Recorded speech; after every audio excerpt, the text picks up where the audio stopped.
All right, Shalom. I want to begin this lesson by giving all praise, honor, and glory to Yahweh, Ba'ashem Yahweh Shah, Wahar Rakah Kwadash, which in the ancient Hebrew tongue would be the correct names of the Heavenly Father, His beloved Son, and the Holy Spirit. I also would like to give double honors to my teachers, the head apostles and elders, a great millstone. Much due honors and respect to the sincere brethren out there that's also laboring in His work. And as always, want to say shalom to the believers, the Akim as well as the Aqua, which will be you brothers along with the sisters that subscribe to this truth as well. So yeah, just wanted to go into another quick lesson, which I want to simply entitle The Reward, all right? Which when you consider most people out there and their estimation, if you will, their perspective or vantage point, concerning a reward is usually centered around a good work.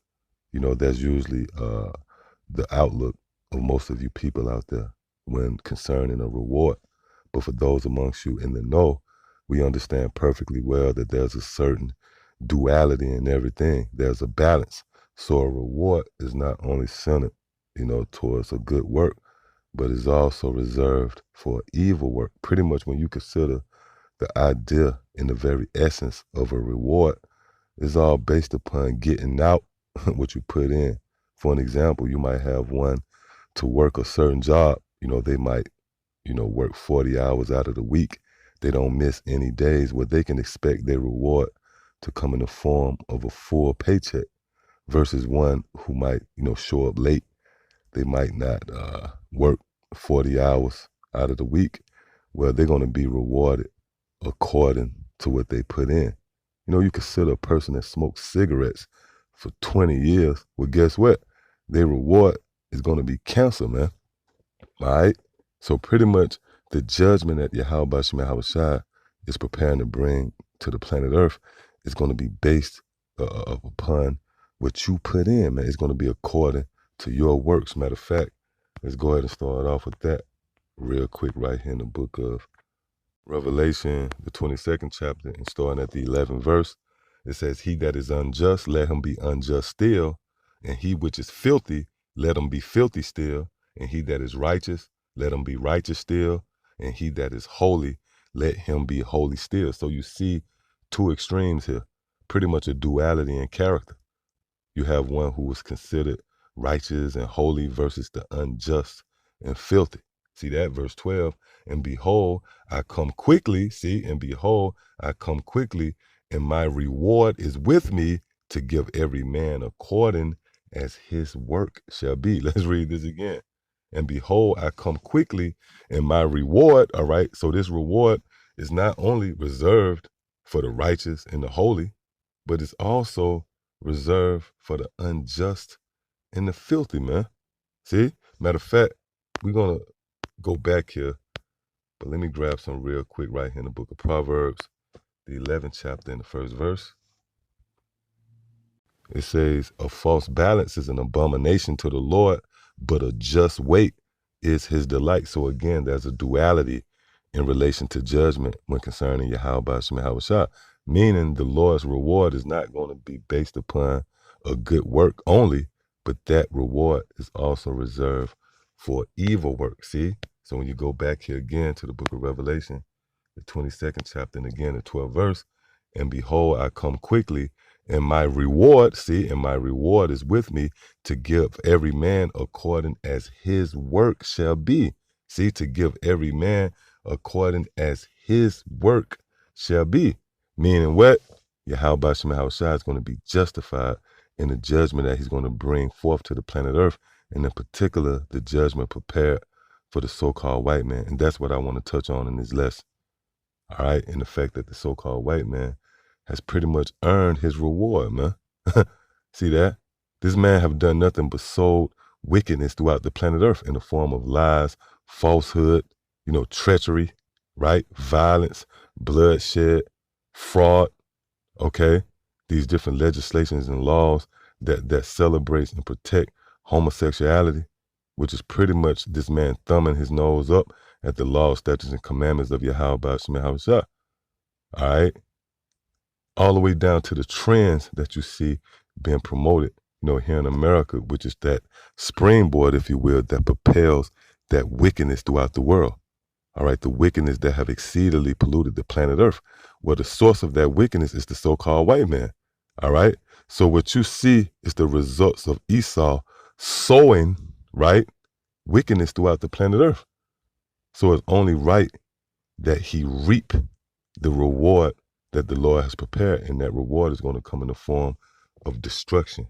See that? And that's outlined right here in the book of Galatians, the 6th chapter, in the 8th verse. It says, "For he that soweth to his flesh shall of the flesh reap corruption." See?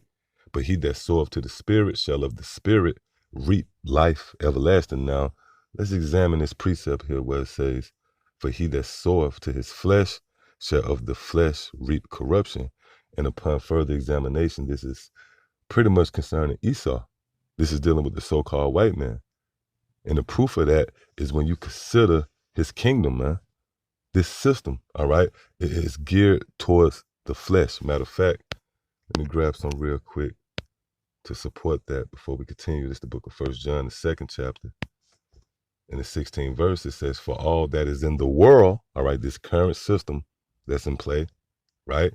"For all that is in the world, the lust of the flesh," see that? "The lust of the flesh and the lust of the eyes and the pride of life," proving that this is concerning the so-called white man. That word pride is pretty much interchangeable with Esau. That's a stigma that has been attached to the so-called white man. See? Again, "For all that is in the world, the lust of the flesh," see, "and the lust of the eyes and the pride of life is not of the Father, but is of the world." See that? So when you go back here again to the book of Galatians, the 6th chapter, in the 8th verse, "For he that soweth to his flesh," see, "shall of the flesh reap corruption." So again, everything that the so-called white man has sowed was based upon the flesh. So now he's going to reap corruption, meaning his reward is going to be destruction. Real quick, let's click on this word, corruption. All right. And this would be the pronunciation in the Greek. Strong's G 5356. Thara. Thara. Yeah, it says corruption, destruction. See that? Destruction. So again, when the scriptures say, "He that soweth for the flesh shall of the flesh reap corruption," that word corruption translates to destruction. See? So that's the reward of the so-called white man. This is what this man should expect to reap from everything that he have sold, all right, in the form of rape, robbery, murder. This man pillaged the entire planet Earth. All right, you got the animals at the brinks of extinction, certain species that's classified as extinct. This man have poisoned the air, the water. See that? This man have sold bribery, murder, deceit, treachery, lies, falsehood, right?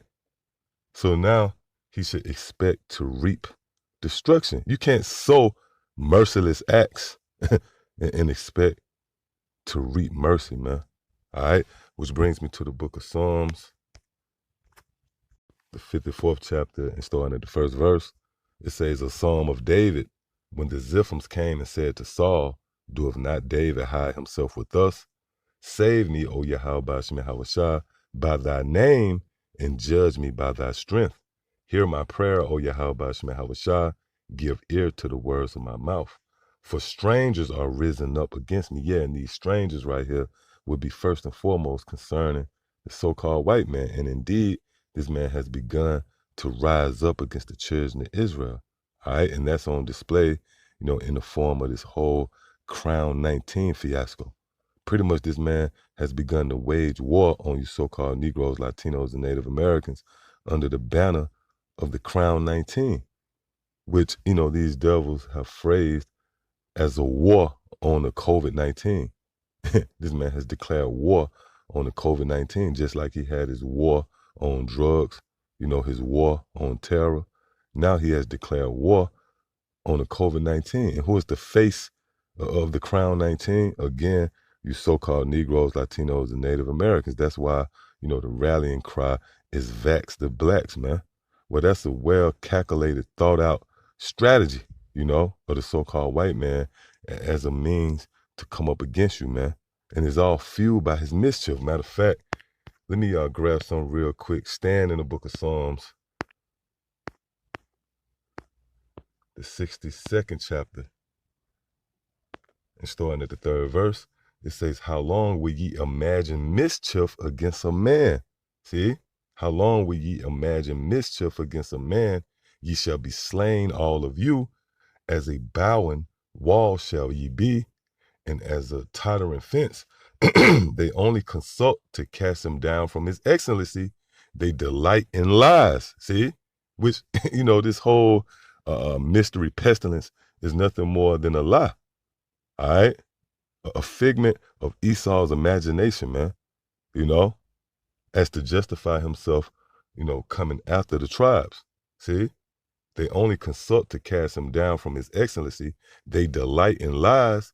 They bless with their mouth, but they curse inwardly, Salah, which is symbolic for these different meetings, these secret meetings, these councils where these devils get together and concoct these elaborate schemes and plans in which to keep you so-called Negroes, Latinos, and Native Americans in further derision, man.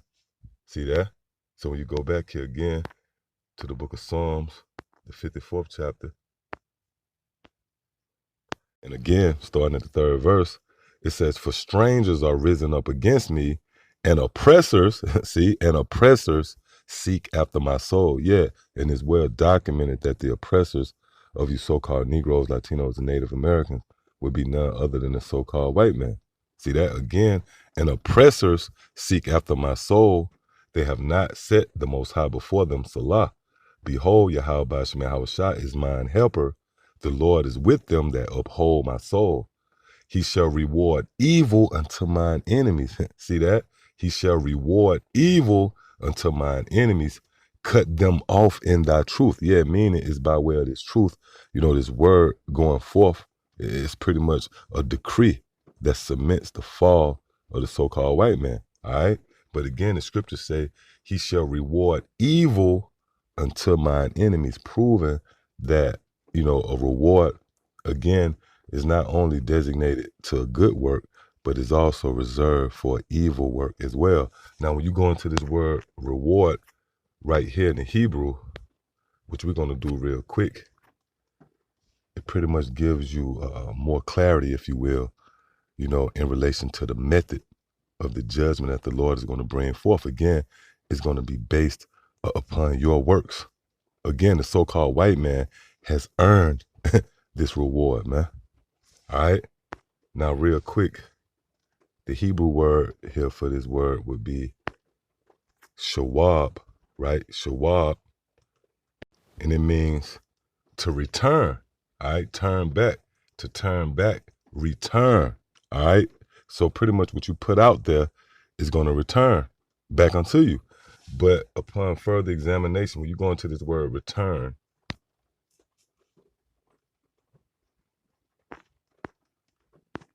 you go down here to this second definition right here. It says a profit from an investment. See, a profit from an investment. That's why you hear certain of those out there who might be into, investing, right? Stocks and bonds. They might say, yeah, I received a nice return on my investment. Pretty much meaning what you put in is what you get out, man. See that? Let's look at some of these similar words here. It says yield. Okay, let's click on this word yield. The amount of money brought in, interest, from an investment, see, or revenue. See that? Return. See? Profit. Returns, gain, income, revenue, interest. See that? So what's the point here? The so-called white man is going to reap what he sowed. See that? He's going to be rewarded. He's going to receive a return on his investment, man. All right? So slavery, the so-called white man going into captivity, first and foremost, his kingdom crumbling, the Lord smiting this place with plagues, with the plagues that, as of before, which he smote ancient Egypt with, before ultimately violently overthrowing this place in a thermonuclear holocaust, only for the so-called white man to go head first into captivity, man. To be ruled over and governed with that rod of iron, and ultimately to be exterminated after that 1,000-year period. Guess what? That's a return on what he invested, man. See that? Pretty much that's the reward of the so-called white man. So y'all just want to touch on that. Lord willing, it was edifying. Till the next time I say shalom.